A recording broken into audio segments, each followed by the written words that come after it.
नांदेड़ से लड़ रहे हैं, इस तरह से पोस्ट घूम रहे हैं, क्या सच है? देखिए, अगर पोस्ट घूम रही है तो पर्सन भी कुछ होगा उसके अंदर सच्चाई उसमें।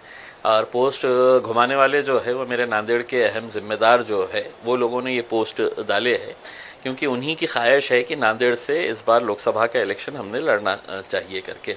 नांदेड़ हमारे लिए एक बहुत इंपॉर्टेंट सेंटर है, वहाँ पे मजलिस को बहुत मकबूलियत मिली थी, बहुत अच्छा लोगों का प्यार मिला था जब महाराष्ट्र में पहली मर्तबा मजलिस आई थी। सबसे ज़्यादा कॉरपोरेटर्स हमारे नांदेड़ में ही हुआ करते थे। उसके बाद विधानसभा के भी इलेक्शन हमने लड़े हैं, और इस बार जब बाई इलेक्शन होने जा रहा है महाराष्ट्र के अंदर इकलौता एक लोकसभा की सीट का नांदेड़ के अंदर, तो वहाँ के लोगों की ख्वाहिश है कि नहीं, हमने इस बार मैदान के अंदर उतरना चाहिए। एक तरीके से अगर देखा जाए तो लोगों के अंदर एक बहुत नाराज़गी है, चिढ़ है कि पूरे महाराष्ट्र के अंदर इकलौता एक मुस्लिम एमपी था।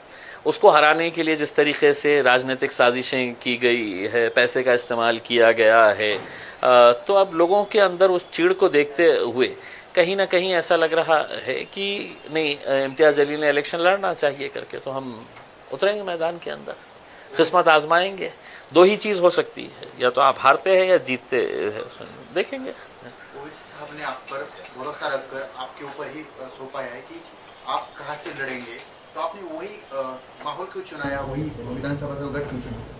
देखिए, लोकसभा की एक ही बाई इलेक्शन की सीट आई है, वहाँ के जो सिटिंग एमपी है उनकी डेथ के बाद ये बाई इलेक्शन होने जा रहा है। अगर कोई और उससे बेहतर अगर होती कॉन्स्टिट्यूएंसी तो वहाँ पर विचार करे होते, लेकिन चूंकि इकलौती एक सीट है, और जैसा मैंने आपको बताया है कि मजलिस का और नांदेड़ का एक बहुत पुराना रिश्ता रहा है, हमारा बहुत अच्छा ऑर्गेनाइजेशन सेटअप है वहाँ पर, तो हमने नांदेड़ के अंदर जाने का फैसला किए है। आप और जरांगे की मीटिंग हुई थी, वहाँ पर कुछ अहम मुद्दों पे चर्चा हुई, तो कौन से मुद्दे थे और उसके बाद आपने ये ठान लिया कि हमें वहाँ से लड़ना है? देखिए, मैं जरांगे पाटिल साहब से पहली मर्तबा मिला हूँ ऐसा नहीं है। जब उन्होंने अपना आंदोलन शुरू किया था उस वक्त भी मैं उनके गांव गया था। यहाँ पे जब वो एडमिट थे तो 2 मर्तबा मैं हॉस्पिटल जाके उनसे मुलाकात की थी। और इस बार यकीनन जब इलेक्शन के करीब अगर राजनीतिक पार्टी के लोग अगर एक दूसरे से मिलते हैं तो कोई मौसम के बारे में चर्चा नहीं करते हैं। नेचुरल है कि पॉलिटिकल उसके ऊपर ही चर्चा, और जो सोशल माहौल जो चल रहा है महाराष्ट्र के अंदर, इसी के बारे में चर्चा हुई होगी उसमें, और हमने करे है। और आकर जो भी हमारी चर्चा हुई है हम बाहर आकर बताया है लोगों को, मीडिया के सामने भी हमने, आपने सवाल किया हमने जवाब दिया, हम क्यों आए थे, कैसे आए थे करके। लेकिन जरांगे ने एक बात की थी कि मुस्लिम और मराठा इकट्ठा आएंगे तो सत्ता परिवर्तन हो सकती है।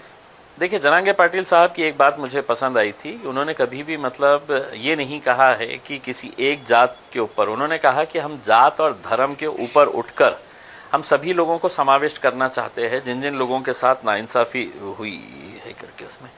और एक अच्छी बात यह है कि जैसा मैं जरांगे पाटिल साहब के बारे में यही कहूँगा कि देखिए, एक समाज, किसी एक मामूली सा आदमी, एक सादा सा आदमी गाँव का, उसके पीछे अगर जा रहा है तो कहीं ना कहीं उसकी जो प्रामाणिकता है अपने समाज के प्रति, इस वजह से पूरा समाज एक आवाज़ के ऊपर उठ के उसके पीछे जा रहा है।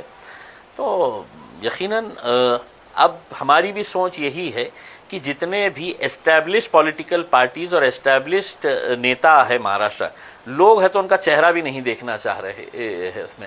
आप खुद देखिएगा, अभी जो हुकूमत के अंदर बैठे थे, लोगों ने वोट किसको दिया था, हुकूमत में वो जाके किसके साथ बैठे हैं, किसके साथ दोस्ती कर लिए, किसके साथ गले मिल लिए है करके, तो लोगों का विश्वास अब राजनीति के ऊपर से ही खत्म होता जा रहा है। तो उनको एक ऑल्टरनेट देने के लिए हम सोच रहे हैं क्यों ना एक नया एक समीकरण तैयार किया जाए करके। सिटी का क्या माहौल है, क्योंकि अपने यहाँ पर जो कैंडिडेट्स है, एमआईएम की ताकत यहाँ पर अच्छी है, उसके बाद कहाँ पर कौन से उम्मीदवार देंगे, इस तरह से क्या?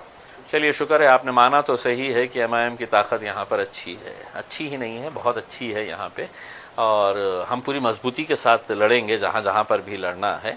हमने बहुत पहले अपना प्रस्ताव महाविकास आघाड़ी को दिया था, अभी तक उनके पास से कोई बात नहीं आई है। अब हमारी कॉन्स्टिट्यूएंसी, हमारे कैंडिडेट्स पूरे तैयार है।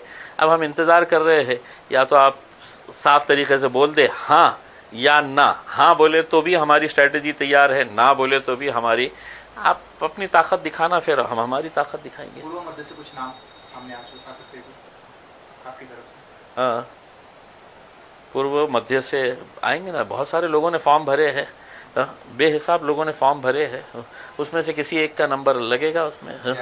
या आप दोनों जगह से लड़ेंगे? हो सकता है, मैं तो क्लियर कहा हूँ ना। अगर मेरे कायद बैरिस्टर असदुद्दीन अवैसी साहब ने कहा कि नहीं सिर्फ लोकसभा लड़ो तो लोकसभा लड़ेंगे, उन्होंने कहा नहीं विधानसभा ही लड़ो तो विधानसभा लड़ेंगे, उन्होंने कहा कि दोनों जगह लड़ो तो दोनों जगह लड़ेंगे, और उन्होंने कहा कि नहीं दोनों जगह मत लड़ो, तुम लड़ो ही मत, तो नहीं लड़ेंगे।